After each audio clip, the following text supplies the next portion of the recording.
Hello everyone. आज geometry का session 5 करेंगे। लास्ट डे हम लोगों ने ट्रायंगल में जो सेंटर होते हैं, इन सेंटर, ऑर्थो सेंटर, सरकम सेंटर, ये सारे सेंटर्स को भी पढ़ रहे हैं। तो ये जो सेशन 5 है, पिछले दिन हम लोग जो सेंटर किए थे उससे थोड़ा आगे जा रहे हैं और अभी सेंट्रॉइड की तरफ मूव कर रहे हैं।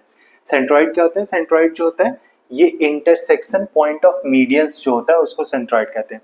आपको मैंने लास्ट डे समझाया था कि मीडियंस क्या होता है। मीडियंस होता है कि अगर मान लो अपने पास कोई ट्रायंगल है ए बी सी, अगर ये ट्रायंगल है तो लास्ट टाइम हम लोग एंगल बाइसेक्टर एक देखे थे। एंगल बाइसेक्टर क्या होता था कि एंगल को बाइसेक्ट करता था, पर इस बार जो ये मीडियंस है, मीडियंस क्या है? सामने वाले साइड को इक्वली डिवाइड करता है। अगर मैं बी से लाइन ड्रॉ कर रहा हूँ, मान लो कि बी से मैं लाइन ड्रॉ कर रहा हूँ ई, तो ए ई और ई सी जो है ये इक्वल होगा। सी से मान लो मैं एफ ड्रॉ कर रहा हूँ, तो ये जो होगा ये दोनों इक्वल होगा। तो इसको कहते हैं हम लोग मीडियंस। तो जो फर्स्ट मीडियन है, ए से मैंने ड्रॉ किया बी सी पे गया, सी से मैंने ड्रॉ किया तो बी ए पे गया, तो जिस पॉइंट से ये गया उसी पॉइंट से अगर मैं बी से मीडियन ड्रॉ करूंगा तो वही उसी पॉइंट से जाएगा। ठीक है, तो इसको हम लोग कहते हैं सेंट्रॉइड। इसको हम लोग डिनोट कर रहे होंगे जी से। ठीक है, जी से। जैसे सेंट्रॉइड अगर है तो जैसे अगर आप देखेंगे कि सेंट्रॉइड जो है वो मीडियंस को 2:1 के रेशियो में डिवाइड करता है। मतलब क्या, ये हो गया हमारा सेंट्रॉइड, ये हो गया हमारा मीडियंस एडी। तो एजी और जीडी जो होगा, एजी और जीडी जो होगा 2:1 का रेशियो होगा। बीजी और जीई जो होगा वो 2:1 का रेशियो होगा। सीजी और जीएफ जो होगा ये भी 2:1 के रेशियो में होगा। मतलब क्या बोला कि सेंट्रॉइड जो है वो मीडियन को 2:1 में डिवाइड करता है। ठीक है, वही चीज यहाँ भी लिखा है, एजी इज टू जी डी का वैल्यू 2:1 है, B G is to G ई का वैल्यू 2:1 है, और सी G is to F G का वैल्यू भी 2:1 है। ठीक है, अब उसके बाद ध्यान से समझिएगा, कोई भी अगर मीडियन है, अगर मान लो कि कोई एक ट्रायंगल है, इस ट्रायंगल में ए बी और सी है, अगर मैंने एक मीडियन ड्रॉ किया, अब एक मीडियन मैं ड्रॉ करूंगा ए डी, तो मीडियन जो है वो ए बी डी के एरिया को, मतलब इस ट्रायंगल के एरिया को दो इक्वल पार्ट में डिवाइड कर दिया। मतलब area of triangle A B D equal to area of triangle A D C होता है। क्यों? क्योंकि हमारा बेस इक्वल हो गया, हाइट बेस दिया हुआ है, हाइट हमारा दिया हुआ है, तो हाइट और बेस दोनों इक्वल रहेगा तो हमारा एरिया क्या हो जाएगा? 1/2 इंटू बेस इंटू हाइट, तो इक्वल हो जाएगा। अब कहता है कि अगर मीडियन है, मीडियन जो है ट्रायंगल को 2 इक्वल एरिया में डिवाइड करता है। अब एक और चीज है कि सेंट्रॉइड जो है, centroid and the median divide triangle into 6 equal areas. कैसे? अब देखो, ये सेंट्रॉइड है और ये सारे मीडियन है, तो इसमें अगर तुम ध्यान से देखो तो जो मैं ब्लू कलर से लिखने की कोशिश कर रहा हूं, दिस दिस 3 4 5 और 6, तो ये जो मैंने ब्लू कलर से लिखा है 1 देके मैंने जो राउंड किया है वो 6 अलग अलग ट्रायंगल है। इन 6 के 6 ट्रायंगल का जो एरिया होता है वो सेम होगा। ठीक है, तो इसका मतलब एक सेंट्रॉइड और मीडियन जो है वो एक ट्रायंगल को 6 इक्वल एरिया में डिवाइड करते हैं। उसके बाद राइट एंगल ट्रायंगल अगर मान लो है, अगर मान लो अपने पास एक राइट एंगल ट्रायंगल है, तो राइट एंगल ट्रायंगल है तो मीडियन जो होगा in right angle triangle, median to hypotenuse जो होता है वो, अगर मान लो यहां से मैं अगर ये एक मीडियन ड्रॉ करूंगा जो ये होगा, और ये हाइपोटेनस है, ये परपेंडिकुलर और ये बेस, तो अगर मान लो इसको मैं कह रहा हूं ए बी सी और डी, तो अगर बी डी का वैल्यू अपने को चाहिए होगा तो मैं कैसे निकालूंगा? जो भी हाइपोटेनस है उसको मैं 2 से डिवाइड कर दूंगा, तो डायरेक्टली मैं यहां से निकाल सकता हूं कि हमारा मीडियन का लेंथ कितना हो जाएगा। तो ये सेंट्रॉइड के बारे में हम समझ रहे थे। आई होप कि क्लियर होगा, कोई डाउट नहीं होगा आपको। ठीक है, नेक्स्ट चलते हैं। अब इससे थोड़ा सा आगे जाएंगे तो यहाँ पे एक आएगा अपोलोनियस थ्योरम। अपोलोनियस थ्योरम बहुत ज्यादा इंपॉर्टेंट है। अपोलोनियस थ्योरम में क्या कहता है, इस थ्योरम पे डिटेल्स में मैं आगे बात करूंगा। ये सारी ही चीजें जो है इसको मैंने आगे के स्लाइड्स पे बहुत डिटेल्स में लिखा है, तो उस जगह पे हम बात कर रहे होंगे। ठीक है, अभी आगे चलते हैं, इस पे आते हैं। तो अभी जो मैंने बताया आपको ये वही है कि एक ट्रायंगल है एबीसी, एबीसी में एडी बीई सी एफ ये सारे मीडियंस है, जी हमारा सेंट्रॉइड है, तो 2:1 के रेशियो में डिवाइड करते हैं। A G is to G D, B G is to G E, और उसके बाद C G is to G F जो है उसको 2:1 में डिवाइड करते हैं। ठीक है, नेक्स्ट आते हैं।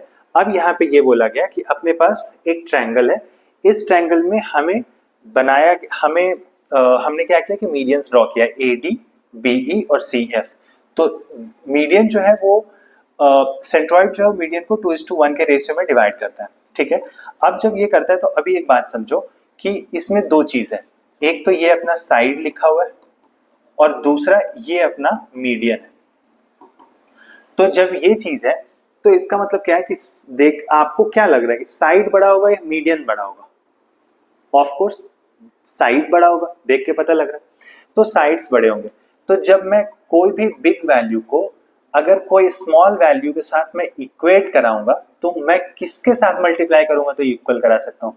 तो मैं छोटे वाले को अगर मल्टीप्लाई करूंगा किसी नंबर से अगर मैं छोटे वाले को इम्प्लॉय करूंगा मल्टीप्लाई करूंगा तभी ये दोनों इक्वल होगा, ऑफ कोर्स।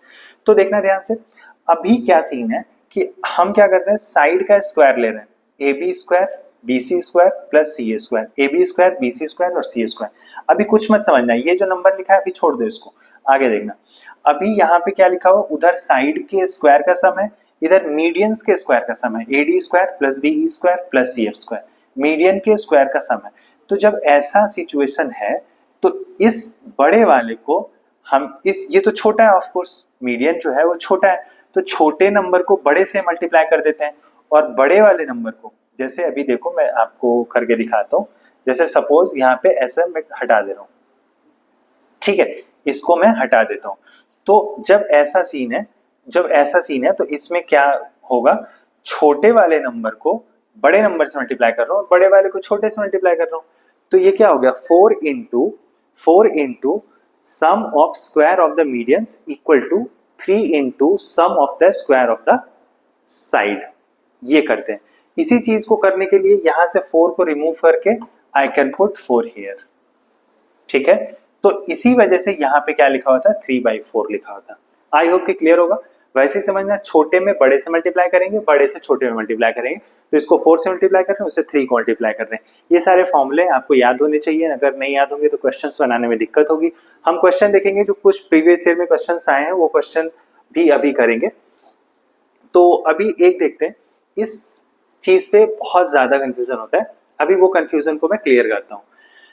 अगर मान लो कि कोई ट्रायंगल है AD एंड CE मीडियंस है, ध्यान से समझना, AD एंड CE जो है, AD और CE जो है वो मीडियंस है। जब मीडियंस है तो मैं एक ऐसी डॉटेड लाइन ऐसे ड्रॉ कर दिया ED को मिलाता हुआ, तो अभी क्या हो जाएगा, AD स्क्वायर मतलब एक जो मीडियन है वो, EC स्क्वायर दूसरा मीडियन जो है वो, इसको 4 से मल्टीप्लाई कर रहे हैं इक्वल टू 5 इंटू सबसे बड़ा वाला हाइपोटेनस। इस ट्रायंगल में टोटल मिला के एक हाइपोटेनस ये है, दूसरा ये है, तीसरा ये है और चौथा डॉटेड वाला लाइन है। तो मैं इस वाले को 5 से मल्टीप्लाई करूंगा, इन दोनों के सम को मैं 4 से मल्टीप्लाई कर रहा हूँ, ठीक है। 4 into AD square plus CE square equal to 5AC square. अब यहीं पे एक और चीज आता है, कि जैसे ऐसे मान लीजिए कि AD square plus CE square का जो वैल्यू होता है वो 5 इंटू ED स्क्वायर होता है, 5 इंटू ED स्क्वायर होता है, लेकिन अगर इसके बराबर करना हो तो इसके साथ 4 जाता है, ठीक है। आई होप कि क्लियर होगा, ठीक है। ये कब होता है, AD और CE मीडियंस है तब, लेकिन अगर मीडियंस ना रहे तो, फॉर एग्जांपल दिस, अभी यहाँ पे क्या है, ट्रायंगल AXY और P ऐसा लिख रहा हूं मैं, ऐसा करके। तो अभी इसमें क्या है, XW एक लाइन ऐसी नॉर्मल लाइन है। अब मीडियंस के लिए क्या होता है, मीडियंस के लिए होता है कि यहाँ से अगर ड्रॉ करते हैं ये इक्वल होता है तब मीडियन होता है, पर मैं तो ऐसा कुछ भी नहीं कह रहा हूँ कि इक्वल है, बस एक लाइन है जो W पे आता है, Y से एक लाइन है जो Z पे आता है, मीडियंस नहीं है, ठीक। XW का लेंथ है A, ZY का लेंथ है C और ZW का लेंथ है B। तो ऐसा सिचुएशन है, तो इसमें क्या होगा, A square plus C square equal to B square plus D square. कैसे याद रखेंगे, जब मीडियंस वाला केस नहीं है तब। देखो अभी मैंने आपको समझाया कि 4 हाइपोटेनस है, एक हाइपोटेनस ये हो गया, दूसरा हाइपोटेनस ये हो गया, तीसरा हाइपोटेनस ये हो गया और फिर चौथा वाला जो हाइपोटेनस है ये हो गया। टोटल मिला के 4 हाइपोटेनस है। आई होप कि आप समझ पा रहे होंगे। अब इन चारों हाइपोटेनस में 2 हाइपोटेनस जो ऐसे हैं जो एक तो सबसे बड़े हैं, कौन सा, XY, कौन सा, XY सबसे बड़ा है, सबसे छोटा कौन है, WZ, और फिर बाकी जो 2 बचे हुए हैं, ठीक है, बाकी जो 2 बचे हुए हैं, तो जो 2 बचे हुए वो कौन है, YZ है और XW है। तो आपको क्या करना है, सबसे बड़ा वाला ले लो। अब मैं इसको थोड़ी देर के लिए मिटा देता हूँ। ठीक है, सबसे बड़ा वाला और सबसे छोटा वाला ले लो, B square plus D square, B square plus D square, फिर जो दो बचे हुए हैं उनको ले लो, A square plus C square. तो ऐसे करके आप इस चीज को याद रख सकते हैं। आई होप कि क्लियर होगा, कोई डाउट इसमें नहीं होगा। ठीक, नेक्स्ट करते हैं। ये एक क्वेश्चन है, इस क्वेश्चन में क्या कहा गया है, ध्यान से समझिए कि बी डी एंड सीई जो है वो मीडियन है ट्रायंगल ए बी सी का, which is right angle at A, right angle at A है। तो अपने पास क्या है, एक ये ट्रायंगल है, ये एक ट्रायंगल है, राइट एंगल है ए पे, और ए बी सी एक ट्रायंगल है। बी डी जो है वो मीडियन है, बीई जो है वो मीडियन है, तो ये मीडियन हम बना दे रहे हैं ऐसे करके।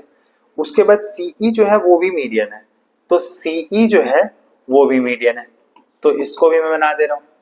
अब कह रहा है कि सीई का जो वैल्यू है ना वो 5√13 डिवाइडेड बाई 2 है, और बीसी का जो वैल्यू है वो 10 है।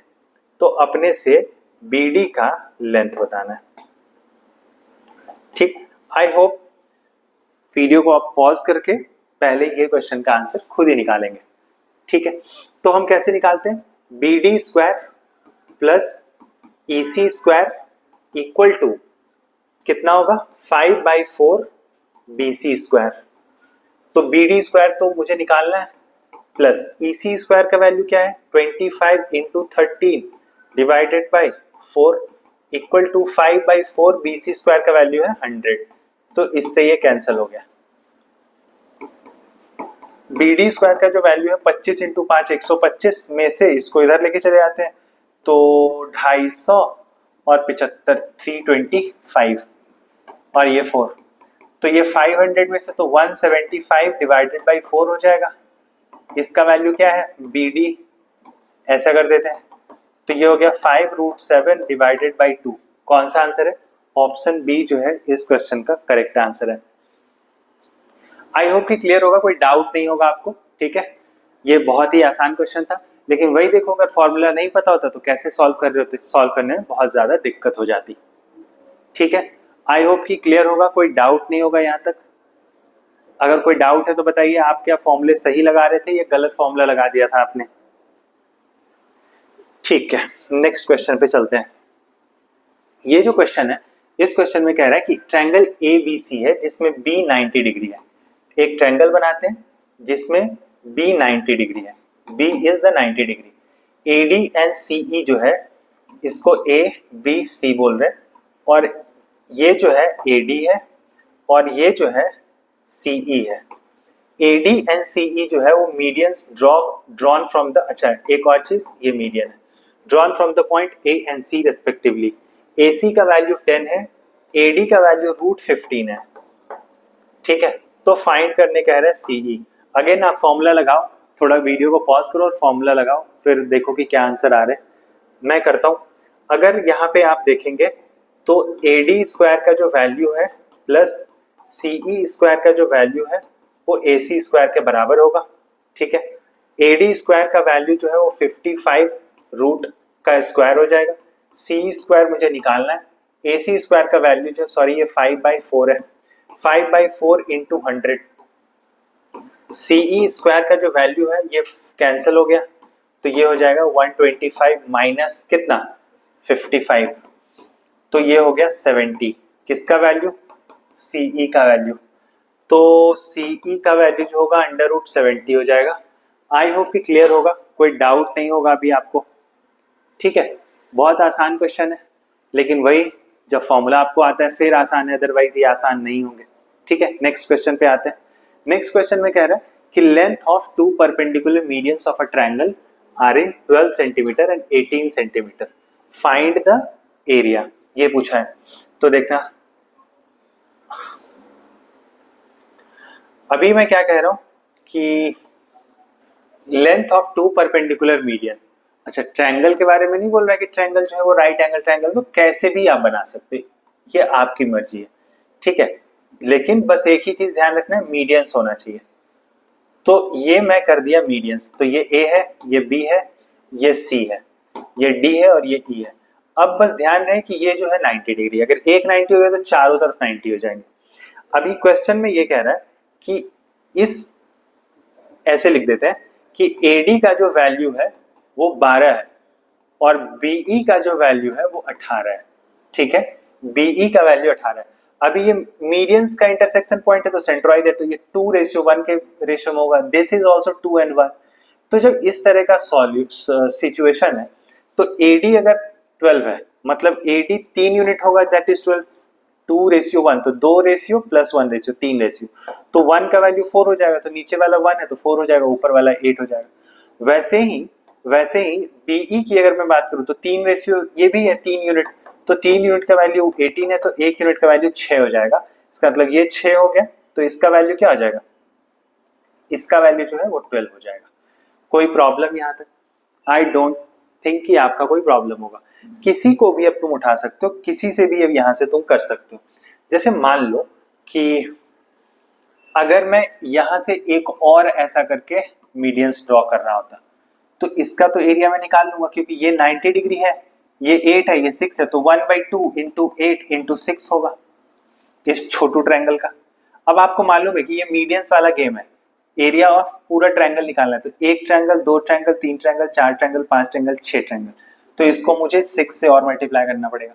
तो ये कैंसिल हो गया 6 टाइम 4 से, तो 24 इंटू 6 144 क्या सेंटीमीटर स्क्वायर। कोई प्रॉब्लम यहां तक है तो बताइए। ठीक है, वैसे इसका एक और फॉर्मूला होता है जहां तक मुझे याद आ रहा है। ठीक है, फॉर्मूला इसका ये होता है कि 1/2 into median 1 into median 2 divided by 2। 2 से कट गया तो कितना हो जाएगा, 4 या 12, शायद ये फॉर्मूला कुछ गलत हो रहा है ऐसा, लेकिन कोई बात नहीं, आगे की कभी ऐसा दिखा दूंगा कि कोई फॉर्मूला और होता है। ठीक है, अभी फिलहाल इतना ही रहने देते हैं, ये शायद आप समझ गए होंगे। नेक्स्ट चलते हैं। नेक्स्ट क्वेश्चन पे क्या कह रहा है कि पॉइंट M एंड N जो है, पॉइंट M एंड N जो है वो ऐसा है। ठीक है, पॉइंट M एंड N की बात कर रहे हैं तो कर देते हैं। पॉइंट्स M N जो है PQR पे है, triangle PQR right angle at Q है, राइट एंगल एट Q है। जब राइट एंगल एट Q है तो ये Q हो गया, तो ये P है, ये R हो गया। पॉइंट M जो है वो PQ पे है, पॉइंट M जो है वो PQ पे है, और पॉइंट N जो है वो QR पे है। तो ऑफ कोर्स ये मिलाने बोलेगा आपने को, तो मिला ही देता हूं पहले। इफ PN का वैल्यू 9 सेंटीमीटर, PN का वैल्यू 9 सेंटीमीटर है, MR का जो वैल्यू है वो 7 सेंटीमीटर है, तो फाइंड द लेंथ ऑफ, अच्छा एक और दिया हुआ है MN का वैल्यू, MN का जो वैल्यू है वो 3 दिया है, तो अपने से पूछेगा PR का वैल्यू, यही उसके पास रह गया और क्या ही पूछ पाएगा। तो आपको मैंने क्या बोला था, जो सबसे बड़ा और सबसे छोटा होगा, तो छोटा वाला 3 स्क्वायर, बड़ा वाला तो नहीं पता, तो PR स्क्वायर ले लेते हैं, इक्वल टू ये जो दोनों मतलब मिडिल साइज वाला है। ठीक है, 9 स्क्वायर प्लस 7 स्क्वायर, तो ये PR स्क्वायर का जो वैल्यू है तो ये 81 हो जाएगा, ये 49 हो जाएगा, माइनस इधर से इसको लेके जाएंगे तो 9 हो जाएगा, तो ये हो जाएगा कितना 130 minus 9 equal to PR square. तो PR का जो वैल्यू होगा वो √121 दैट इज 11। तो इसका भी आंसर हम निकाल के लेके आ गए 11। जबकि इसमें क्या था, N एक पॉइंट है लेकिन PN जो है मीडियंस नहीं है, MR जो है ये मीडियंस नहीं है, तो ये केस था। आई होप कि क्लियर होगा, ये फॉर्मूला अभी आप लगा पा रहे हैं। तो अभी मैं आपको क्या कह रहा हूं ना, एक और चीज समझाता हूं। जैसे देखो, ये फॉर्मूला हम तब लगा सकते हैं जब मीडियंस होगा, ये फॉर्मूला हम तब लगा सकते हैं जब मीडियंस होगा, तभी मैं ये लगा पाऊंगा, अगर अदरवाइज मैं मीडियंस नहीं है तो ये फॉर्मूला मैं नहीं लगा पाऊंगा। लेकिन यही चीज इस कॉन्सेप्ट को लगाने के लिए, इस फॉर्मूले को लगाने के लिए हमें मीडियंस की जरूरत नहीं है। मतलब इसमें मैं ये कह सकता हूं कि इसमें एनी लाइन होगा, इसमें सीन क्रिएट क्या होगा, इसमें एनी लाइन होगा तो मैं फॉर्मूला लगा सकता हूं। मतलब ये फॉर्मूला मीडियंस में भी लग सकता है, जबकि पिछला वाला जो फॉर्मूला था उसमें एक रिस्ट्रिक्शन था कि सिर्फ और सिर्फ वो मीडियंस पे ही एप्लीकेबल होगा। ठीक है, आई होप ये दोनों फॉर्मूले में कोई दिक्कत नहीं होगी। और जहां तक मुझे याद है कि ठीक है, तो ये क्वेश्चन तो हो गया, लेकिन लास्ट शायद एक होमवर्क भी दिया था जहां तक मुझे लग रहा है, तो एक बार होमवर्क वाला क्वेश्चन भी देख लेते हैं। तो शायद ये क्वेश्चन था जो लास्ट डे हमने होमवर्क दिया था। करते हैं। ट्रायंगल एबीसी एक राइट एंगल ट्रायंगल है, ठीक है। ट्रायंगल एबीसी जो है वो एक राइट एंगल ट्रायंगल है और राइट एंगल एट बी है, राइट एंगल एट बी है। तो अब ये ए बी और सी है। D is a point on A C, D जो है एक पॉइंट है ए सी पे इन सच अ वे दैट ए डी जो है वो 12 है, सी डी जो है वो 16 है। बी डी जो है वो कह रहा है कि is the bisector of angle A B C. Okay, calculate the perimeter of triangle. तो आपको मैं समझाया था कि अगर बाइसेक्टर रहता है तो जिस रेशियो में ये दोनों साइड रहते हैं उसी रेशियो में ये दोनों साइड रहते हैं। आई होप कि आपको याद होगा। तो ये जो है 3:4 और 4:4 का रेशियो है, मतलब ये जो है 3 और 4 के रेशियो में, तो ये भी 3 और 4 के रेशियो में होगा। तो मैं ऐसा कह देता हूं कि 3 4, तो ये पूरा जो है कैसे पाइथागोरस ट्रिपलेट कैसे लगाएंगे, 3 4 5 यूनिट। तो क्वेश्चन में तो 5 यूनिट का वैल्यू दे दिया, 5x का जो वैल्यू 12 + 16 28। तो अभी पेरीमीटर पूछा है तो 3 + 4 9, 9 + 4 कितना 14 यूनिट। तो x का वैल्यू जो होगा वो 28/5 है, तो 14x का वैल्यू क्या होगा, दिस इनटू ओके 14 ही 12, कितना 3 + 4 7, 7 + 5, तो ये 12 हो गया। तो अभी इसको आप देखेंगे 5 से ये कैंसिल हो जाएगा, 5 × 5 और 6, तो कितना हो जाएगा 60 और 7.2 6 7.5, तो 67.5 सेंटीमीटर इस क्वेश्चन का आंसर होगा। आई होप कि आप समझ पा रहे हैं, कोई दिक्कत आपको नहीं है, ठीक है। ये एंगल बाइसेक्टर का था। एक लेक्चर में मैं एक ही सेंटर की बात कर रहा हूँ। पिछले सेंटर में मैंने आपको meeting point of angle bisector समझाया था और इसमें आपको इंटरसेक्शन पॉइंट ऑफ मीडियन समझाया था, सेंट्रॉइड जिसको कहते हैं, ठीक है। इसमें ऑफ कोर्स अपोलोनियस थ्योरम भी आता है, पर अपोलोनियस मैं आगे डिस्कस करूंगा। तो आज फिलहाल इतना ही रहने देते हैं, अगले दिन वापस मिलेंगे एक और वीडियो के साथ जिसमें हम सेंटर्स के बारे में बात कर रहे होंगे। आप सब डेफिनेटली नोट्स बना रहे होंगे क्योंकि नोट्स बनाना बहुत ज़्यादा ज़रूरी है, तभी जाके आपको ये याद होगा, क्योंकि ज्योमेट्री का वेटेज बहुत ज़्यादा रहता है कैट में, ठीक है।